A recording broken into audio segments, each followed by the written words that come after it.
थाहा छैन मधेसका जुन मूल नेपालीहरू छन् उनीहरू चाहिँ पछाडि अहिले पनि पिछडिएका छन् तर बाहिरबाट आएकाहरू चाहिँ सांसदमा पुगिसके भन्ने कुरा छ अहिले पछि। तपाईहरुलाई छोराको भन्दा बुहारीको बढी चिन्ता हो? यो गलत कुरा हो। अहिले चाहिँ मधेसको ट्रेडिसनमा यदि हेर्नुहुन्छ भने खासै तपाईँको भारत नेपालको सन्दर्भमा जुन वास्तवमा रोटीबेटीको सम्बन्ध हामी जुन गर्ने बित्तिकै हजुरको वर्ष दिन महिना दिनमा नागरिकता पाउने संसारमा तपाईँको हामी पहिलो देश बन्यो। अहिले धेरै टाढा जानै पर्दैन। नागरिकता भनेको तपाईँको जुन सिटिजनसिपको कुराहरू उठेका छन् नि त्यहाँ चाहिँ विभिन्न खालका प्रावधानहरू हुन्छ बुझ्नु नि होइन। नागरिकलाई विशेष अधिकारहरू दिएको हुन्छ बुझ्नु नि। नेपालमा हामी पनि भन्छौँ कि आउने बित्तिकै तपाईँ राष्ट्रपति बनाइदिनु आएको भोलिपल्टदेखि नागरिकता दिनु पर्यो होइन। आएको भोलिपल्ट भन्दा पनि तपाईँको केही अधिक जसले चाहिँ तपाईँको वास्तवमा राष्ट्रको विरुद्धमा जसले चाहिँ काम गर्छन् त्यसलाई त कानुन छ नेपालमा। हजुर त्यसले चाहिँ दण्ड गर्ने कानुन छ नि। नमस्ते आदरणीय दर्शकबिनहरू, यहाँलाई हाम्रो युट्युब च्यानलमा स्वागत गर्दछु। म निशान्त सिलवाल र अहिले तपाईँले हाम्रो क्यामेराको लेन्सरमा देख्न सक्नुहुन्छ हाम्रो मधेसको निकै प्रभावशाली नेता हुनुहुन्छ। उहाँ युवा नेता हुनुहुन्छ, जनता समाजवादी पार्टीको युवा नेता दीपक महतो सर। यहाँलाई हाम्रो कार्यक्रममा स्वागत छ। धन्यवाद। तपाईँ अहिले पछिल्लो समयमा मधेसको राजनीतिलाई कसरी निहालिरहनु भएको छ सर? धन्यवाद प्रश्नको लागि। एक्चुअली यहाँहरूलाई थाहा नै छ पछिल्लो समयमा मधेसमा मधेसी जनताको अधिकारलाई चाहिँ सुनिश्चित गर्न हिजोका दिनमा विभिन्न पार्टीहरू स्थापना भएका थिए। मधेसलाई चाहिँ समृद्ध बनाउन र मधेसी जनतालाई अधिकार सम्पन्न बनाउन। र अहिले चाहिँ के छ भने पछिल्लो चरणमा यहाँहरूलाई थाहा नै छ हामीले एउटै विचार बोकेका दलहरू, खासमा मधेस बेस्ड दलहरू जुन थिए, राष्ट्रिय जनता पार्टी र समाजवादी पार्टी, तिनीहरू चाहिँ पछिल्लो चरणमा युनिफिकेसन गरेर एकता गरेर अहिले चाहिँ हामीले चाहिँ एउटा चाहिँ वैकल्पिक शक्तिको परिकल्पना गरेर अहिले चाहिँ हामी चाहिँ जनता समाजवादी पार्टी बनाएका छौँ।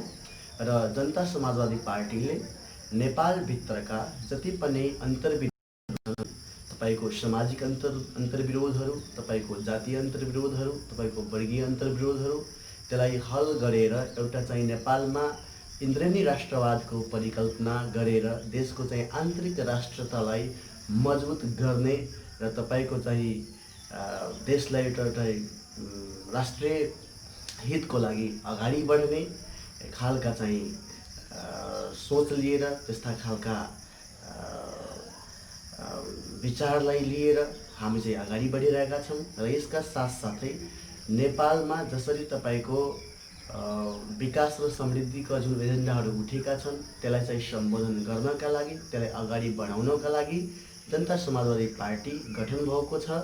र हाम्रो चाहिँ मुख्य लक्ष्य भनेको खासमा दुईटा छ। यो देशमा सर्वप्रथम जनता समाजवादी पार्टीले यो देशको आन्तरिक राष्ट्रियतालाई मजबुत गर्नुपर्छ, अनि बल्ल चाहिँ बाह्य राष्ट्रता मजबुत हुन्छ। र अर्को कुराहरू भनेको नेपालको जनताको आवश्यकता र अभिभारा अनुकूल तपाईँको हामी अब समृद्धिको युगमा अगाडि बढेका छौँ। र फलतः हामी अब जनता समाजवादी पार्टीले यो देशको विकास र समृद्धिमा योगदान पुर्याउनुपर्छ। र योगदानकै लागि, यो देशलाई चाहिँ विकास गर्नकै लागि, यो देशलाई समृद्ध बनाउनका लागि र एकताबद्ध बनाउनका लागि हामीले चाहिँ जनता समाजवादी पार्टी बनाएका छौँ। सरिता गिरी पनि तपाईँहरूकै पार्टीको सांसद हुनुहुन्थ्यो, तपाईँ उहाँको पक्षमा कि विपक्षमा? सरिता गिरीजी हाम्रो पार्टीका श्रेष्ठ नेता हुनुहुन्थ्यो र पछिल्लो अवस्थामा वास्तवमा जहाँ देशको कुरा उठ्छन्, जहाँ राष्ट्रको कुरा उठ्छन्, पहिला राष्ट्र हो, पहिला देश हो, पहिला जनता हो, त्यसपछि बल्ल पार्टी र त्यसपछि बल्ल नेता।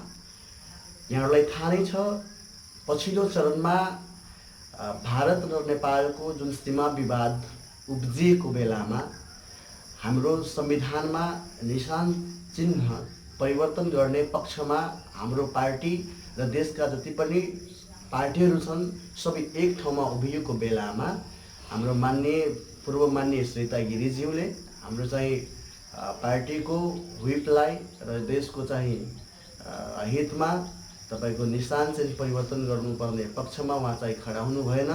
र उहाँको जुन अभिव्यक्तिहरू आए त्यो चाहिँ सीमामा जुन विवादहरू उत्पन्न भएका थिए त्यसलाई चाहिँ अझै बाझिने खालका चाहिँ अभिव्यक्ति दिएका हुनाले वास्तवमा देशको उनको अभिव्यक्ति हितमा थिएन, पार्टीको पनि हितमा थिएन।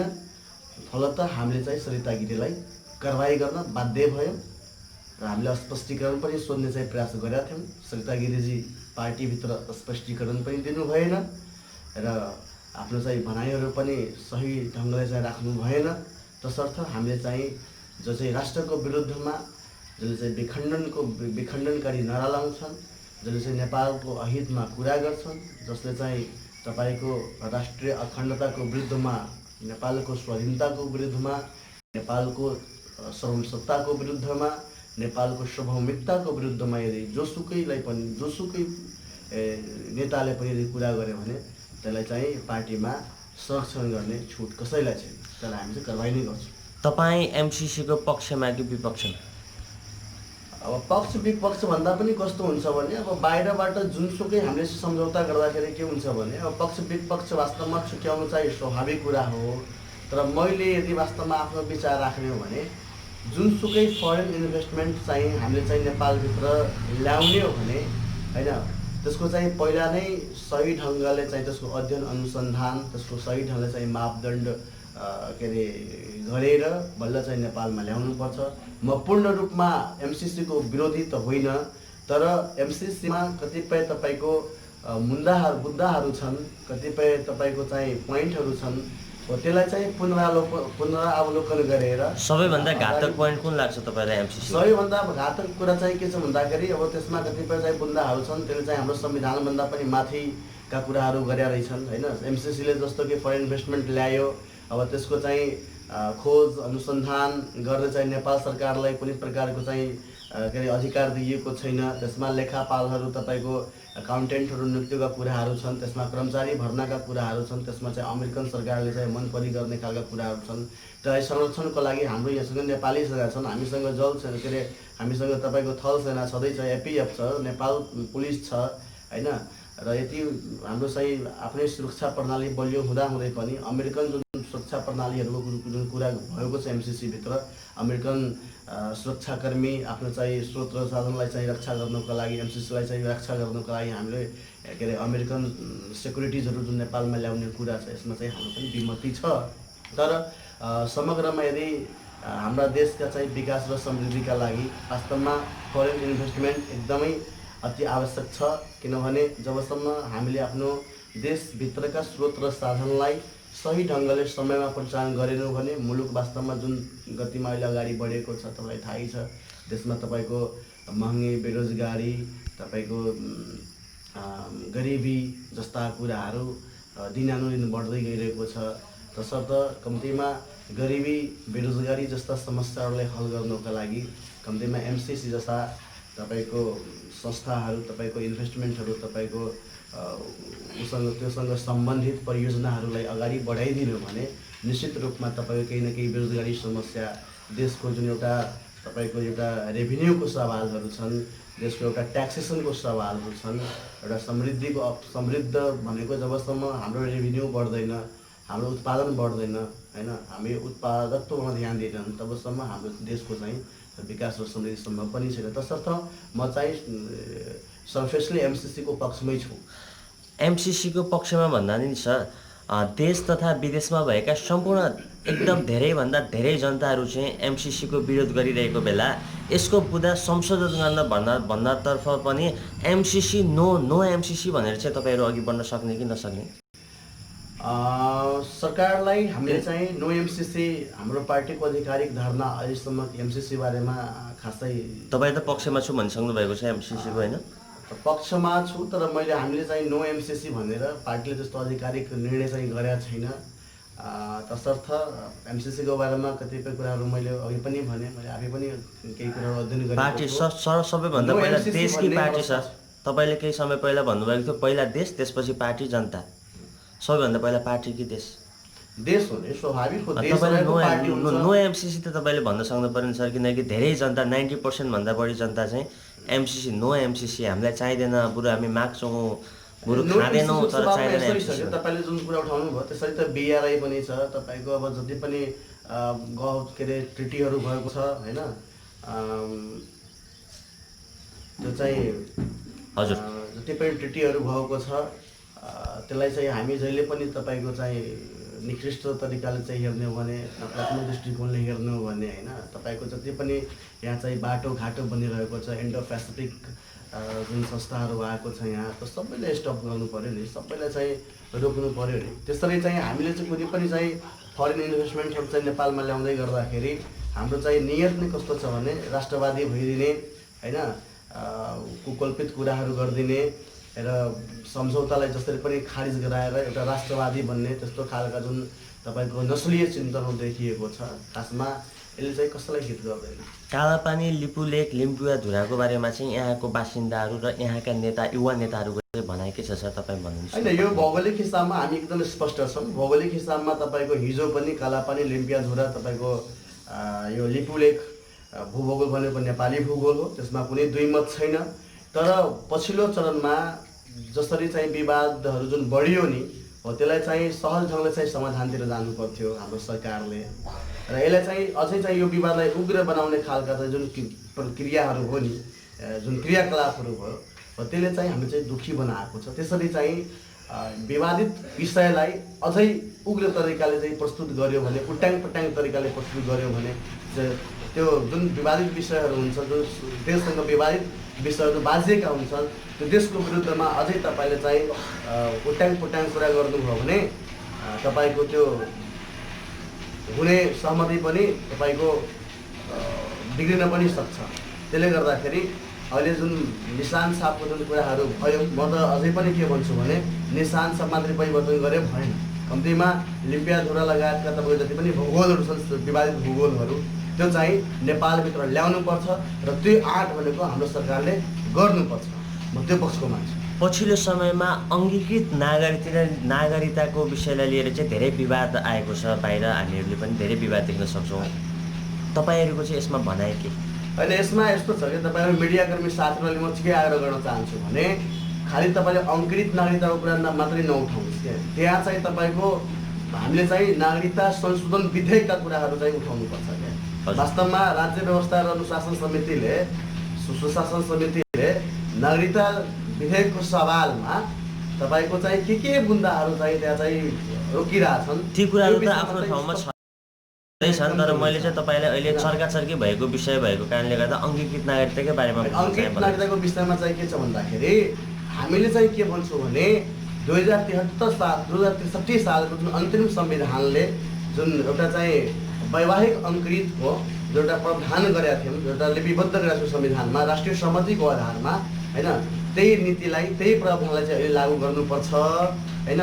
र अहिले चाहिँ तपाईँको मौसमी राष्ट्रवाद हुनलाई होइन, जहिले पनि तपाईँले चाहिँ कसैको चाहिँ संस्कृतिमाथि, कसैको ट्रेडिसनमाथि होइन प्रहार गर्ने भनेर तपाईँको बदनियतपूर्ण तरिकाले होइन, बेला न कुबेला भन्छौँ नि होइन, तपाईँले चाहिँ जहिले पनि तपाईँको संस्कृतिमाथि प्रहार गर्ने भनेर मात्रै तपाईँको यो कुरा चाहिँ उठिएको छ।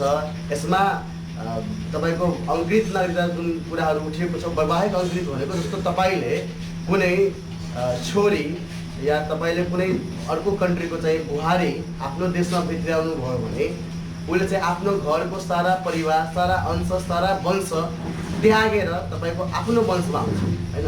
आफ्नो वंशमा आइसकेपछि होइन उसको अंशको अधिकार यहाँ हुन्छ, उसको सबै कुराको अधिकार यहाँ हुन्छ। अनि त्यसलाई चाहिँ हामी नागरिकताबाट वञ्चित गर्न मिल्छ? मिल्दैन। तसर्थ हाम्रो चाहिँ कुरा के छ भन्दाखेरि 7 वर्षको ठिक छ प्रावधान राख्नु भएको छ, अहिलेको संविधानले तपाईँ 7 वर्ष राख्ने भनेर जुन प्रकारको एउटा चाहिँ प्रावधानको अगाडि बढिएको छ, त्यसलाई चाहिँ हामी के भन्छौँ भने वास्तवमा यो सम्बन्धी त राष्ट्रिय सहमति त पहिला नै भइसक्यो हामी, अनि हामीले चाहिँ पहिलाकै राष्ट्रिय सहमतिका आधारमा किन लागू नगर्ने? जस्तो अहिले के छ भने तपाईँको विवाह गरिसकेपछि के हुन्छ भने विवाह गरिसकेपछि तपाईँको म्यारिज सर्टिफिकेट बनाउनु पनि होइन, विवाह दर्ता बनाउनु पनि तपाईँको नागरिकता चाहिन्छ। भोलिका दिनमा छोराछोरीहरू भयो पनि तपाईँको जसको जन्मदर्ता बनाउनु नागरिकता चाहिन्छ होइन। बाइ द वे यो समस्याहरूको साथसाथै अझै पनि जटिल समस्याहरू के हुन्छ भने सपोज बिहे गरेर आयो होइन, अब उसको बुढासँग नेपालमा त वंशज नागरिकताहरू पनि धेरै थुप्रो मान्छेहरूसँग छ होइन, र वंशज नागरिकताधारीसँग यदि वंशज नागरिकसँग त्यो केटीको बिहे भयो भने उसको गर्भमा यदि बच्चा रहेको बेलामा बाहिर उसको हस्बेन्ड रहेन कोही कारण कुनै एक्सिडेन्टमा केही घटना परिघटनामा यदि परिहाल्यो भने त्यसको सन्तानको भविष्य यहाँ के हुन्छ, त्यसको सन्तानले कसरी नागरिकता प्राप्त गर्ने, त्यो पनि जटिल विषयहरू छन्। अर्को जटिल विषयहरू के छ भन्दाखेरि सपोज श्रीमान चाहिँ अब वैदेशिक रोजगारको कुराहरू यहाँ छँदैछ होइन, मान्छेहरू युएस अमेरिका तपाईँको क्यानाडा अस्ट्रेलिया लगायत तपाईँको गल्फ कन्ट्रीहरू पनि गएको थुप्रो साथीहरू देखिरहनु भएको छ। त्यस्तो बेलामा यदि आफ्नै श्रीमतीले चाहिँ बाहिर लानु पऱ्यो भने तपाईँ नागरिकता नै हुँदैन भने त्यसले चाहिँ पासपोर्ट कसरी बनाउने। त्यसैले यो के भन्छ तपाईँको यो आफ्नो चाहिँ जुन एउटा नस्लीय राष्ट्रवाद जुन यो देशमा जुन देखिएको छ नि हो त्यसलाई चाहिँ बढावा दिनलाई होइन, त्यसलाई चाहिँ पक्षपोषण गर्नलाई होइन मात्रै तपाईँको अरूको संस्कृतिमाथि यो चाहिँ प्रहार गरे हो जस्तो मलाई लाग्छ। तपाईँहरूलाई छोराको भन्दा बुहारीको बढी चिन्ता हो? यो गलत कुरा। अहिले चाहिँ मधेसको ट्रेडिसनमा यदि हेर्नुहुन्छ भने खासै तपाईँको भारत नेपालको सन्दर्भमा जुन वास्तवमा रोटीबेटीको सम्बन्ध हामी जुन एउटा भनाइमा भन्छौँ होइन त्यो भए पनि तर अहिलेको अवस्था के छ भने खासै तपाईँको बहुत नगण्य मात्रामा 1-2% तपाईँको के छ भने होइन बिहेबारी चाहिँ भारतसँग र तपाईँको नेपालसँग भएको अवस्था छ। बुहारी र छोरा भन्दा तपाईँको बुहारी र छोरामा फरक है, डिफ्रेन्ट के होइन। बुहारी र छोरामा होइन तपाईँ यदि फरक छुट्याउनुहुन्छ भने त्यो त लैङ्गिक भेद गर्नु हो होइन। आफ्नै घरमा तपाईँले छोरालाई अर्को व्यवहार गर्ने अनि तपाईँले बुहारीलाई अर्को व्यवहार गर्न मिल्छ? त्यसर्थ म यो पनि जोड दिन चाहन्छु हाम्रो यो नागरिकता संशोधन विधेयकमा तपाईँको लैङ्गिक विभेद पनि गरेका छ। यसमा महिलालाई चाहिँ तपाईँको अधिकार कटौती गरेका छन् होइन। यहाँ चाहिँ महिलाको नाउँबाट नागरिकता दिनुपर्छ भनेर संवैधानिक प्रावधान हुँदा हुँदै पनि तपाईँको महिलाको नाउँबाट नागरिकता दिने प्रावधान कानुनै बनाएको छैन भनेर चाहिँ विभिन्न खालको चाहिँ बाधा अडचन देखाएर चाहिँ नागरिकता रोकिरहेको छ। त्यसको साथसाथै होइन तपाईँको नागरिकता संशोधन विधेयकमा के छ भन्दाखेरि लैङ्गिक विभेद अन्तर्गत नै तपाईँको तेस्रो लिङ्गी होइन समुदायका जुन साथीहरू छन् लगायत अल्पसङ्ख्यक समुदायका जुन साथीहरू छन् तिनलाई पनि नागरिकताबाट वञ्चित गर्ने भनेर तपाईँको चाहिँ त्यस्तो खालको चाहिँ कानुन बाधा अडचन चाहिँ तपाईँको बनाइएको छ।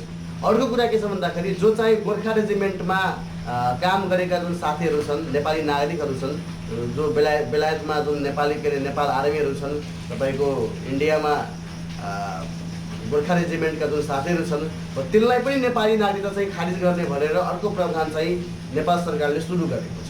हामीले चाहिँ नागरिकता विभेद अन्तर्गत नागरिकता विधेयक अन्तर्गत यी यावत विषयहरू चाहिँ यो देशको हितमा छैन। यो एकदमै तपाईँको भोलि गएर जस्तो अहिले तपाईँले गोर्खा आर्मीलाई चाहिँ नागरिकता खारिज गर्नु भने त्यसको भावना नेपालप्रति के हुने हो होइन। त्यसर्थ चाहिँ यस्तो खालको चाहिँ तपाईँको चाहिँ यो राष्ट्रवादको नाउँमा होइन यस्तो खालको चाहिँ रोटी सेक्ने काम गर्नु हुँदैन।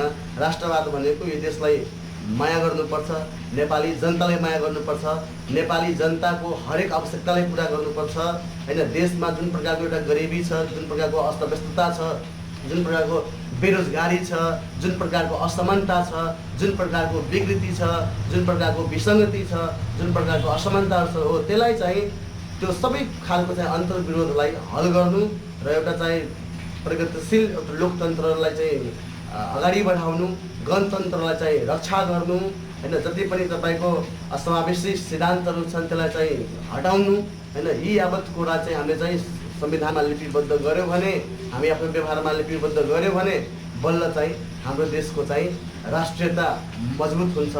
नभए अहिले जुन प्रकारको तपाईँको राष्ट्रवादको नाउँमा तपाईँको नस्लीय चिन्तनको चाहिँ बढावा दिने तपाईँलाई थाहा नै छ।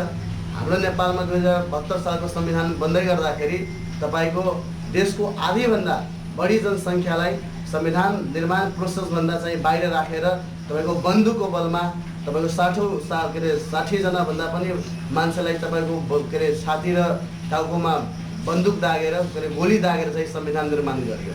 त्यतिखेर पनि तपाईँको संविधान बन्दाखेरि तपाईँको नस्लीय मान्छेहरूले आफ्नै एउटा निश्चित जाति, क्षेत्र, भूगोल र भाषाका साथै चाहिँ संविधान बनाउने प्रक्रिया मात्रै सहभागी भए। देशका आधीभन्दा जनसङ्ख्यालाई चाहिँ बाइपास गरेर जुन प्रकारको चाहिँ देश अगाडि बढ्दैछ यसले चाहिँ भोलि गएर देश चाहिँ तपाईँको दुर्घटनामा पर्न सक्छ। अहिलेको राष्ट्रवाद भनेको तपाईँको विखण्डनको दिशामा हामी राष्ट्रवादलाई चाहिँ हामी एउटा चाहिँ अखण्ड नेपालको परिकल्पना गर्छौँ।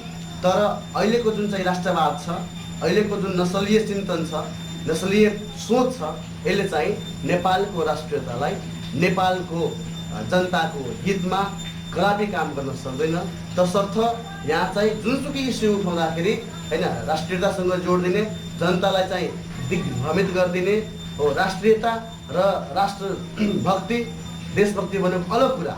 यहाँ चाहिँ जहिले पनि राष्ट्रवादको कुरा गर्ने, देशभक्तिको कुरा नगर्ने। सर, हाम्रा देशका छोरीहरूले चाहिँ नागरिकता पाउनको लागि 7 वर्ष 8 वर्ष 6 वर्ष कुर्नुपर्ने, बुहारीले चाहिँ आएको भोलिपल्टै वा 1 वर्षमै नागरिकता दिनुपर्ने।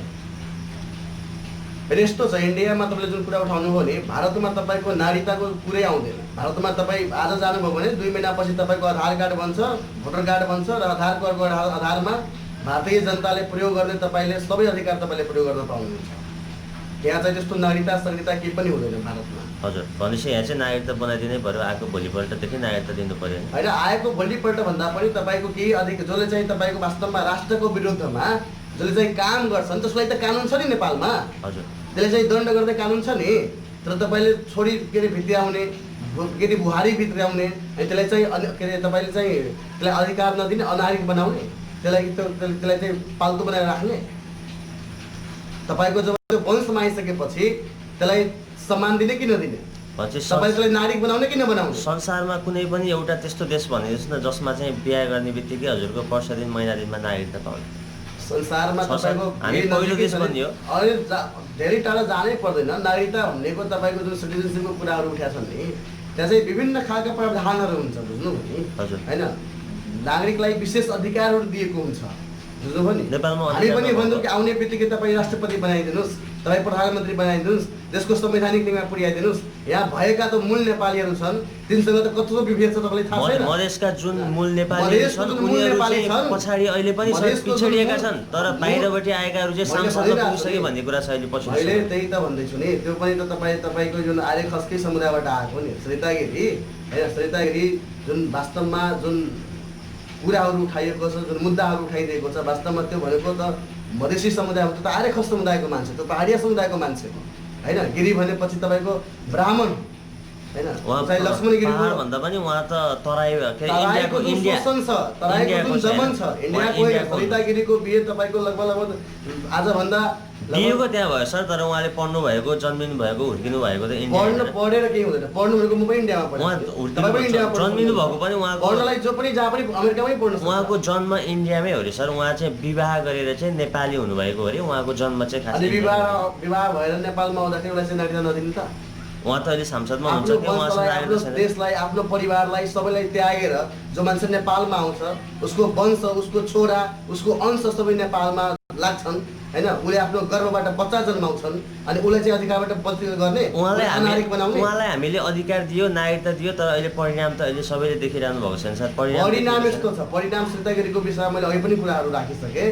तर सरिता गिरी भनेको आजको नेत्री होइन। सरिता गिरी भनेको जतिखेर तपाईँको नेपालमा तपाईँको नेपाल सद्भावना पार्टी गठन भयो होइन, त्यतिखेरदेखि नेपालमा जुन प्रकारको एउटा शोषण थियो, मधेसी समुदायप्रति जुन शोषण थियो, जुन दमन थियो, तपाईँको जुन अन्याय थियो, जुन अत्याचार थियो, जुन विभेद थियो, हो त्यो विभेदलाई अन्त्य गर्नको लागि त्यो अहोरात्रि र दिनरात तपाईँको चाहिँ मधेसी जनताको चाहिँ यो देशमा जति पनि अन्यायमा परेका, शोषणमा परेका, विभेदमा परेका सबै जनताहरूको चाहिँ आवाज बोल्ने, यो देशलाई चाहिँ एउटा चाहिँ गणतन्त्रको दिशामा अगाडि बढाउने, यो देशलाई एउटा समावेशीको दिशामा अगाडि बढाउने जसले पनि आवाज उठाउने नेत्री हो। तर पनि अब यतातिर आएर पार्टीको विरुद्धमा, देशको विरुद्धमा मैले अघि पनि भने जसलाई पनि यदि तपाईँको राष्ट्रघातको विरुद्धमा कसैलाई पनि बोल्ने छुट छैन। तपाईँको अहिले मधेसमा भएका किसानहरू मल नपाएर, बिउ नपाएर छुट्टै पीडामा हुनुहुन्छ। तपाईँहरूले चाहिँ के उहाँहरूलाई एउटा मल बिउको व्यवस्था गर्नको लागि केही कुरा केही भएको छ सर? किसानको मात्रै कुरा नगर, यहाँ के छ भन्दाखेरि नि यो देशमा होइन जसले चाहिँ सीमाको कुरा गर्ने, जसले चाहिँ विभेदको कुरा गर्ने होइन, जसले चाहिँ तपाईँको एउटा नस्लीय चिन्तन गर्ने होइन, यो राष्ट्रवादको नाउँमा जहिले पनि तपाईँको के हुन्छ भन्दाखेरि यो देशको जति पनि स्रोत र साधन छ त्यो माथि दोहन गर्ने, किसान भनेको यो देशको सम्मानित नागरिक हो त्यसमाथि दोहन गर्ने होइन। मेरो असन्तुष्टि कहाँनिर छ भन्दाखेरि यो देशको जति पनि स्रोत र साधनलाई चाहिँ राज्य सत्ता जसले चाहिँ सञ्चालन गर्छ त्यसले चाहिँ रात दिन दोहन गर्ने, त्यसलाई चाहिँ भ्रष्टाचार गर्ने र र तपाईँले चाहिँ त्यहाँ चाहिँ हरेक प्रकारको चाहिँ कमिसन चलाउने, हरेक प्रकारको भागभण्डाको आधारमा चाहिँ धन्दा चलाउने होइन, त्यसरी गर्ने। या चाहिँ किसान जसले चाहिँ यो देशको उत्पादन बढाउँछन्, जसले यो देशको तपाईँको राजस्व बढाउँछन् हो, तिनका चाहिँ वास्तवमा भन्नुहुन्छ भने मल खाद बिउको जुन कुरा गर्नुभयो, मल खादको प्राइस कति छ भारतमा? 250 रुपियाँ छ र यहाँ चाहिँ आइसी 250 भनेको 400 रुपियाँ नेपाली भयो। र यहाँ चाहिँ किसानहरू तपाईँको 1500मा किन्न बाध्य भएका छन् र त्यसको पनि सही आपूर्ति छैन होइन। यसको जिम्मेवारी कसले लिने? यसको जिम्मेवारी राज्यले लिनुपर्छ, किनभने राज्यले किसानमाथि धुन गरेको छ। 400 को युरिया खाद 1500मा बेच्ने को हो? यहाँको राज्य हो। 400 को युरिया खाद तपाईँले चाहिँ किसानहरूलाई चाहिँ 900मा तपाईँको होलसेल प्राइस भनेको 900,000 रुपियाँ साल ट्रेडिङ कम्पनीले राखेको छ। आखिरमा 400 रुपियाँ कमिसन खाने चाहिँ को हो? नेपाल सरकार। हामी चाहिँ सेवा सुविधाका कुराहरू गर्छौँ, नेपाली जनताको जति पनि सेवा सुविधाका कुराहरू हुन्छन् त्यो सबमा ट्याक्स बढाउने चाहिँ को हो? नेपाल सरकार। त्यसले गर्दाखेरि म थोरै जोड दिन्छु, यो देशलाई, यो देशको जनतालाई शोषण गर्ने, आर्थिक शोषण गर्ने, सामाजिक शोषण गर्ने राज्य भनेको कहिले पनि लोक कल्याणकारी राज्य हुन सक्दैन। यो देशको जनतालाई शोषण गर्ने, आर्थिक रूपमा ऋणमा डुबाउने यो सरकार कहिले पनि राष्ट्रवादी सरकार हुन सक्दैन। तसर्थ यहाँ चाहिँ के हुन्छ भने जहिले पनि कुकल्पित कुरा गर्ने, जहिले पनि भाषाको कुरा गरिदिने, जहिले पनि संस्कारका कुरा गरिदिने, जहिले पनि सीमाको कुरा गरिदिने, यस्ता कुराहरू चाहिँ गरेर तपाईँले चाहिँ एक खालको जुन यहाँ चरित्र जुन देखिएको छ, आफू मात्रै राष्ट्रवादी अरू सबै राष्ट्रघाती जस्तो खालको यहाँ जुन चरित्र चाहिँ बन्दैछ हो, यसले चाहिँ कुनै पनि समस्याको चाहिँ हल गर्दैन। हस् हस् सर, तपाईँहरूसँग हामीहरूले धेरै नै कुरा गऱ्यौँ। यहाँको अमूल्य समयको लागि धन्यवाद। धन्यवाद यहाँहरूलाई पनि। अन्तिममा केही हामीहरूले सुन्न छुट्याएको, तपाईँहरूलाई भन्न चाहेको केही त्यस्तो प्रश्नहरू उत्तरहरू छ भने तपाईँ? सर, मेरो जिज्ञासा यहाँ के छ भन्दाखेरि नि, हामी यहाँ चाहिँ धेरै ठुलो चाहिँ एउटा कन्ट्राडिक्सन के छ भन्दाखेरि, हामी मधेसी जुन समुदाय छ, यो देशको जुन थारू समुदायहरू छन्, यो देशको जुन जनजाति समुदायहरू छन् हो, तिनीहरूको चाहिँ राष्ट्रियतामाथि जहिले पनि शङ्का गर्ने, जहिले पनि प्रश्न गर्ने होइन। तर जबकि यो देशको तपाईँको मधेसी समुदाय भनेको यो देशको धरतीपुत्र हो, यो देशमा यो देशलाई माया गर्ने समुदाय हो, यो देशको माटोलाई माया गर्ने समुदाय हो। र हाम्रो चाहिँ देशभक्तिमाथि हो, हामी देशभक्त नेपाली। यो भन्न चाहन्छु तपाईँको मिडियाबाट, मधेसी समुदाय, जनजाति समुदाय, तपाईँको जो अल्पसङ्ख्यकहरू छन्, जो पिछडाहरू छन्, जो विभेदमा परेका समुदायहरू छन्, एकदम तपाईँको देशभक्त, तपाईँको उसको हरेक रगतमा तपाईँको देशभक्ति छ।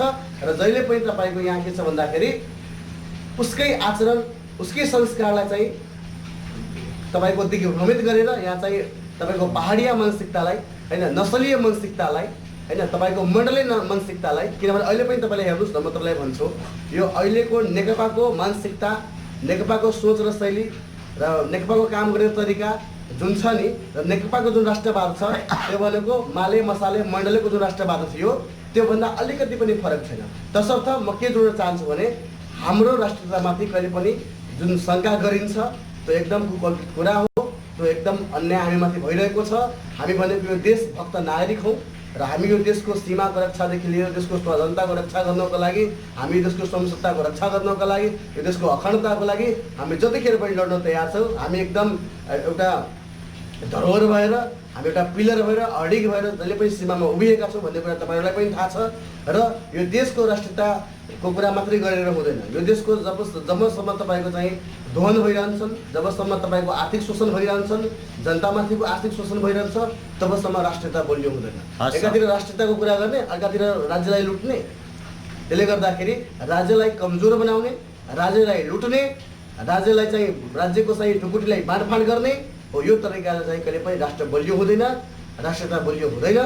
तसर्थ राष्ट्रियता बलियो हुनलाई देशभित्रको आन्तरिक राष्ट्रियता पहिला मजबुत गरौँ र देशमा एउटा सुशासन कायम गरौँ, अनि बल्ल चाहिँ हाम्रो राष्ट्रियता मजबुत हुन्छ र देश एउटा एकताबद्ध हुन्छ भन्ने कुराहरू म राख्दै यहाँहरूबाट म हस् हस्, तपाईँको समयको लागि धन्यवाद।